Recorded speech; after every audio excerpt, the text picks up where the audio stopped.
Hi guys, sorry about that video cutting out. This is a process of learning how to film.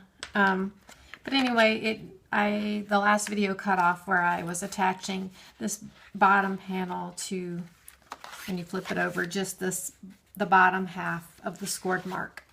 So once you do that, the mechanism of your card is pretty much done.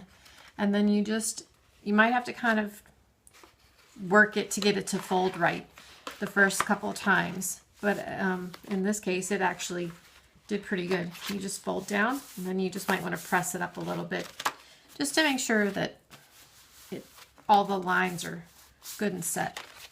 And so then that is your mechanism. So that's the basic of the card.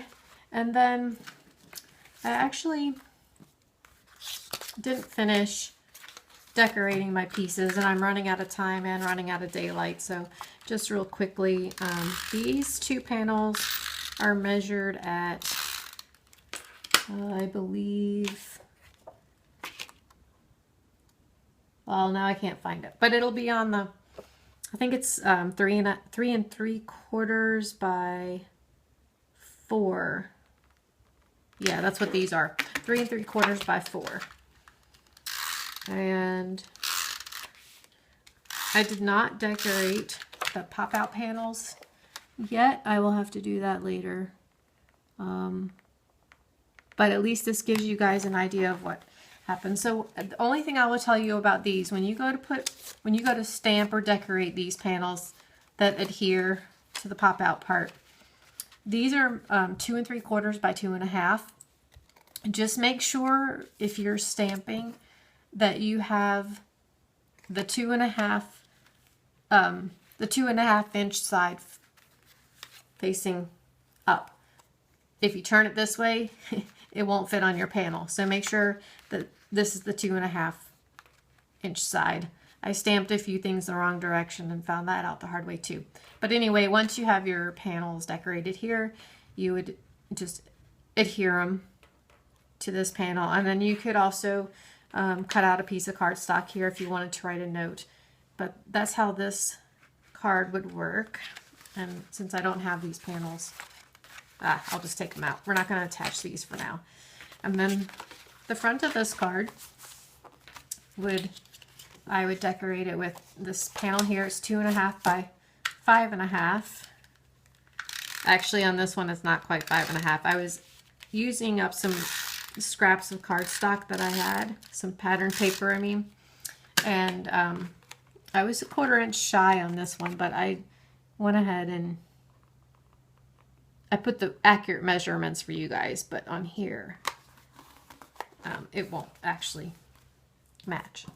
And then I did this little piece, which I will use some pop dots on this one. Foam dots, dimensionals, whatever you want to call them. And then get my... Lisa, you asked people to take a picture of their trash can the other day, and when I'm crafting with card stuff, I typically don't use a trash can. I actually have a bowl, and I throw my scraps in the bowl, and then when I'm done, I throw it all out. But I will just attach this, say about here. So that's it. This is your card, and obviously it's not decorated yet on the inside, but that's how this mechanism works. And again, there is another way to do this. There's lots of YouTube videos. I've watched a bunch of them, and I tailored this to be kind of combining different aspects of the other videos I've seen. This is the easiest one, I feel, but you're certainly welcome to check out other methods and see if they work for you better or not. But like I said, I've made several of these, and this one is the easiest, and that's how I made this one as well, using these instructions.